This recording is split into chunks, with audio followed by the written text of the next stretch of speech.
Hello friends, destination S YouTube platform पे आपका स्वागत है। और मैं अभिषेक सिसोदिया डेली की तरह आपके लिए करंट अफेयर्स लेकर के आया हूँ। देखेंगे आज हम लोग 2 सितंबर ऐसे कौन से अभी हाल ही के घटनाक्रम है जो कि कहीं ना कहीं आपको एग्जाम में उससे रिलेटेड क्वेश्चंस देखने को मिल सकता है। तो स्टार्ट करते हैं हम लोग अपना आज का सेशन विदाउट डिले। देखते हैं आज पहला क्वेश्चन क्या है। मेरा मॉडल आप लोग को पता है कि मैं पहले किसी भी क्वेश्चंस को कोई टॉपिक का क्वेश्चंस के फॉर्म में लेकर के आता हूँ, उसके बाद फिर उस टॉपिक को हम लोग डिटेल डिस्कस करते हैं। ठीक है, तो आइए स्टार्ट करते हैं पहले क्वेश्चन के साथ। तो पहला क्वेश्चन है, in which country was the 17th international olympiad on astronomy and astrophysics organized in which India won 5 medals. ठीक है, मैं हिंदी में रिपीट करता हूँ इस चीज को। तो खगोल विज्ञान और खगोल भौतिकी पर 70वें अंतरराष्ट्रीय ओलंपियाड किस देश में आयोजित किया गया था जिसमें कि भारत ने 5 पदक जीते थे?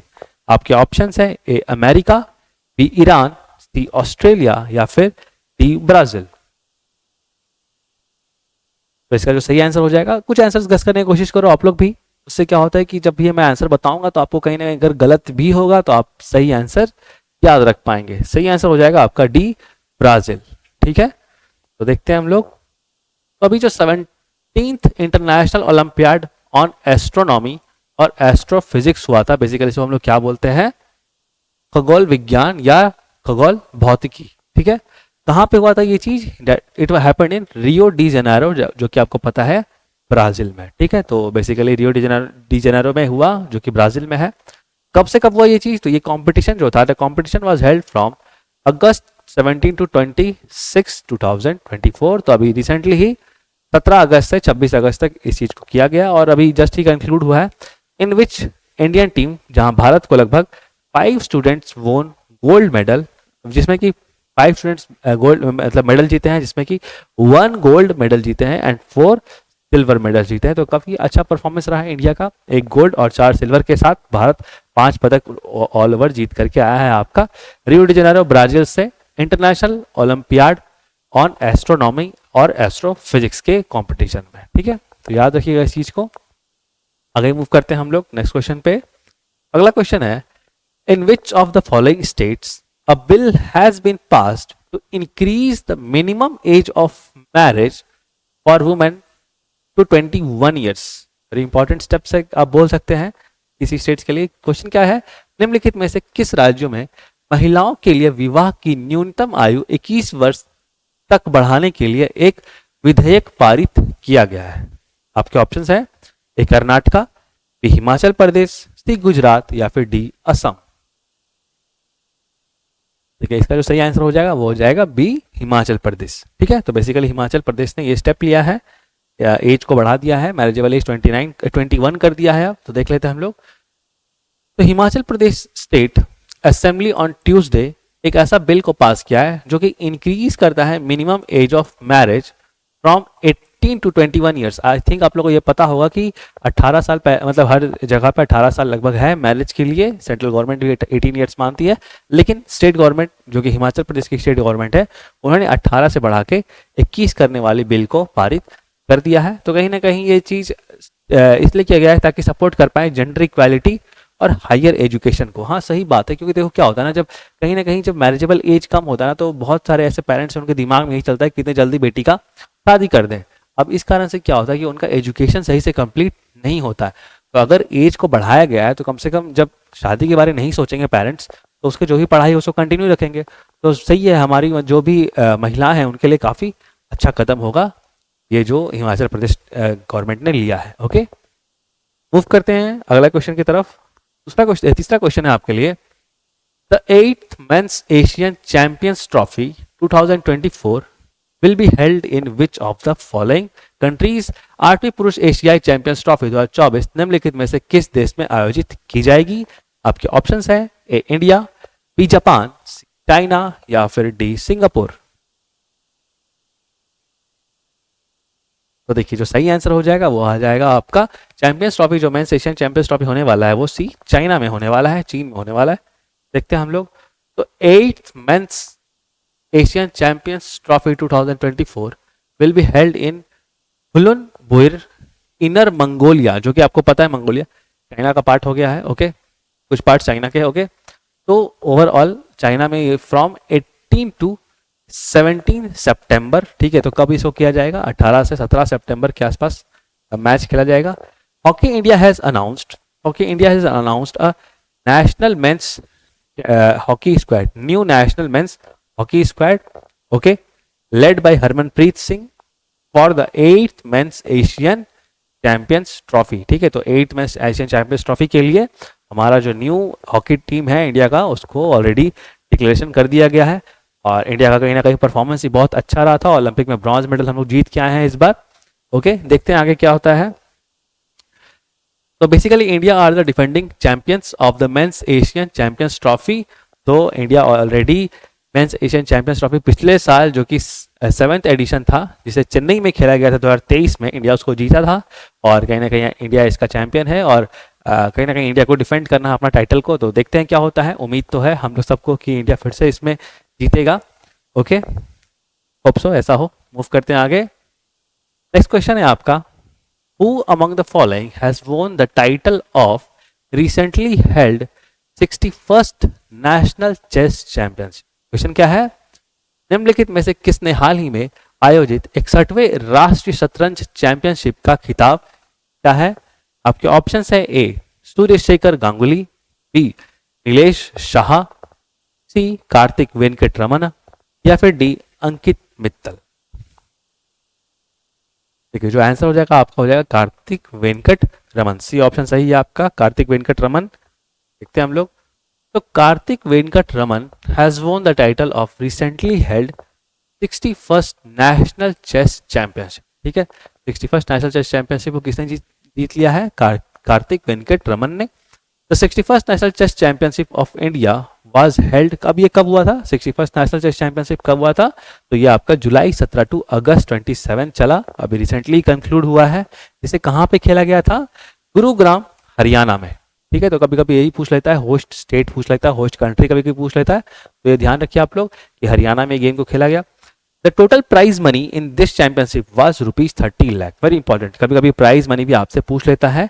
ये 61st नेशनल चैंपियनशिप जो हुआ था वो आपका हरियाणा में खेला गया था और इसका जो प्राइज है वो है ₹30 लाख। और इसके विनर कौन है? कार्तिक वेंकट रमन, याद रखना, ओके। मूव करते हैं आगे हम लोग अगले क्वेश्चन में। तो क्वेश्चन है, recently which state government has launch the Mukhyamantri Sukh Shiksha योजना? क्या है? मुख्यमंत्री सुख शिक्षा योजना हाल ही में कौन से स्टेट ने लॉन्च किया है? आपके ऑप्शंस है ए आंध्र प्रदेश, बी गुजरात, सी हिमाचल प्रदेश, या फिर डी उत्तराखंड। गेस करने की कोशिश करिए। देखिए जो सही आंसर हो जाएगा आपका डेट इज सी हिमाचल प्रदेश, ठीक है। ध्यान रखिएगा इस चीज का। थोड़ा सा हम लोग ना इस टॉपिक को डिटेल में देखते हैं, मुख्यमंत्री सुख शिक्षा योजना आखिर ये है क्या चीज। तो देखो, Himachal Pradesh cabinet has approved the Mukhyamantri Sukh Shiksha Yojana to support vulnerable women and parents of disabled children, ठीक है। तो कहीं ना कहीं ये कौन सी गवर्नमेंट का है? हिमाचल प्रदेश गवर्नमेंट का है। ध्यान रखो सबसे पहले तो ये चीज कि मुख्यमंत्री सुख शिक्षा योजना हिमाचल प्रदेश गवर्नमेंट का है। इसके बाद अगर हम लोग बात कर ले तो इसमें बेसिकली एक तरह से सपोर्ट देना है विमेन्स लोग को and parents of disabled childrens लोग, पेरेंट्स ऑफ डिसेबल्ड चिल्ड्रन लोग को मतलब मदद देना है। क्या है इसमें? देखो, the scheme aims to aid in the education and well being of these childrens. तो बेसिकली पढ़ाई लिखाई अच्छे से चले उन बच्चों का, ठीक है, जो ये डिसेबल्ड हैं और कहीं ना कहीं वल्नरेबल हैं। तो उसके लिए स्कीम लेकर के आया गया है जिसके लिए लगभग 53.21 करोड़ अलोकेट किए गए हैं, ठीक है।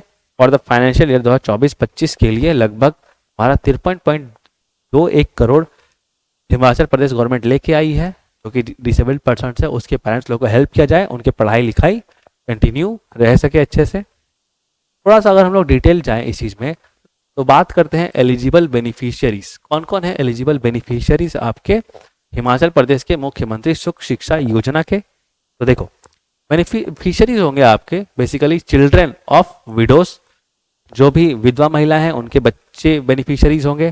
डेस्टिट्यूट वुमेन्स, जिनका कोई सहारा नहीं है, जो जिनका आश्रय नहीं है, के बच्चों के लिए है। डाइवोर्स्ड वुमेन जिनका तलाकशुदा औरतों के लिए, and parents of disabled children with an, और जो भी विकलांग बच्चे हैं उनके पेरेंट्स लोग के लिए, इन जिनका की इनकम अंडर ₹1,00,000 पर ईयर, मतलब जिनका सालाना इनकम लगभग ₹1,00,000 से भी कम है, उनके लिए ये फैसिलिटीज है। अब ये तो हो गया एलिजिबिलिटी क्राइटेरिया।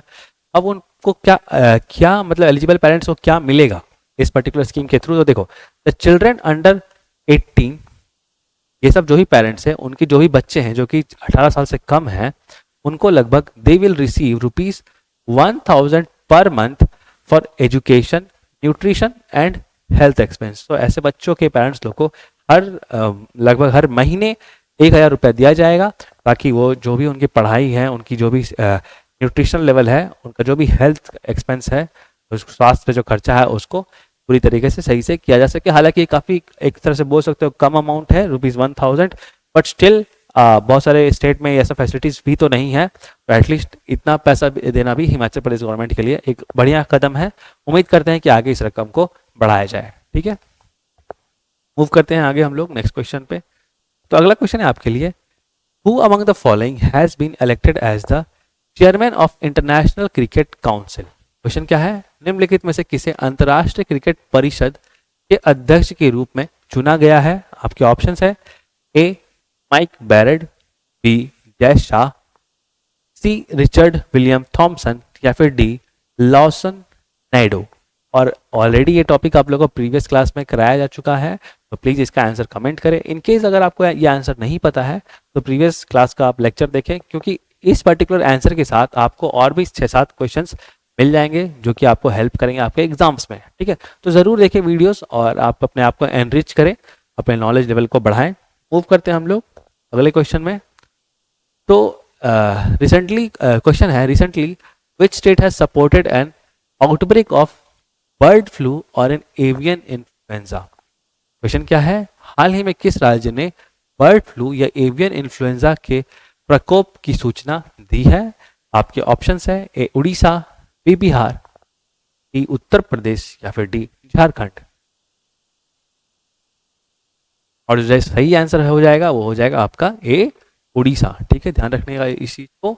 तो बेसिकली जानते हैं इस न्यूज़ को हम लोग थोड़ा सा बर्ड फ्लू के बारे में भी जान लेंगे, उनके बेसिक्स क्वेश्चन जो बनते हैं एग्जाम्स में। तो देखो, Orissa has reported a bird flu outbreak with H5N1 strain. Very important, सबसे पहले तो ये जान लो उड़ीसा में अभी रिसेंटली बर्ड फ्लू डिक्लेयर हुआ, पहला चीज। दूसरा, H5N1 स्ट्रेन है, आप ऐसे भी जान रहे हो कि बर्ड फ्लू का H5N1 होता है, leading to culling of over 11,000 chickens. बोलने का मतलब कि देखो, अब अगर एक बार बर्ड फ्लू फैल जाता है ना, चिकन्स में बेसिकली ये फैलता है, तो उसका कोई उपचार नहीं है, उसको उसमें यही एक ही ऑप्शन है कि जितने भी संक्रमित है बर्ड फ्लू से, जो भी चिकन्स और पोल्ट्री, उनको सबको कलिंग का मतलब क्या होता है, सबको खत्म कर दिया जाए। ठीक है, यही एक ऑप्शन है, सबको मतलब कहीं ना कहीं डिकम्पोज किया जाता है।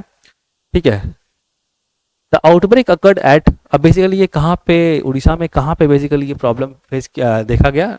पुरी में। आपको पता होगा पुरी डिस्ट्रिक्ट काफ़ी फेमस डिस्ट्रिक्ट है, तो बेसिकली पुरी में ये प्रॉब्लम देखा गया, where mass chickens were death were detected. तो वहाँ पे बहुत मास लेवल पे, ये देखो, ये जो बीमारी होता है ना बर्ड फ्लू वाला, तो एक साथ बहुत सारे चिकन्स को ये अफेक्ट करता है और उनका मास लेवल पे डेथ होता है। तो अगर आप इन केस उड़ीसा के एरिया से आसपास से बिलोंग करते हो, तो अभी थोड़ा सा प्रिकॉशन रखें और थोड़ा सा दूरी बना के रखें नॉनवेज से। ठीक है, खास करके आप चिकन्स से दूरी बना के रखें। ठीक है, मूव करते हैं आगे, क्योंकि देखो ये जो इन्फेक्शन है आपका चिकन्स का, बेसिकली क्या नाम है उसका, H5N1 स्ट्रेन होता है बर्ड फ्लू का। ओके, और इसको एवियन इन्फ्लुएंजा भी हम लोग बोलते हैं। और ये क्या है ना कि प्राइमरीली बर्ड्स को तो अफेक्ट करता है, but it can spread to humans also. ठीक है, तो एक तरह का जूनोटिक डिजीज है। ठीक है, इस तरह का जूनोटिक डिजीज का मतलब क्या होता है, जो कि जानवरों से इंसानों में फैल जाए, उसको हम लोग जूनोटिक बोलते हैं। ठीक है ना, तो एक तरह का जूनोटिक डिजीज है, जानवरों से इंसानों में फैल जाता है, और इंसानों में भी इसकी डेथ की चांसेस हैं, बहुत बार डेथ्स भी होते हैं। तो आप लोग प्लीज अपना थोड़ा प्रिकॉशन बना के चले। ठीक है, मूव करते हैं आगे हम लोग। तो आज के लिए इतना ही शॉर्ट एंड क्रिप्स वीडियो था। उम्मीद करते हैं आपको अच्छा लगा हो, तो प्लीज़ इसको ज़रूर लाइक करें और डेस्टिनेशन आइज के चैनल को सब्सक्राइब करें और हमसे जुड़े, ताकि आप अपने करंट अफेयर्स के प्रिपरेशंस को और स्ट्रॉन्ग कर पाएँ और कहीं ना कहीं जो भी एग्जाम्स की आप प्रिपरेशन कर रहे हैं उसमें सिलेक्शन ले पाएँ। मिलते हैं जल्दी आपसे, तब तक के लिए thank you so much and please do take care of yourself.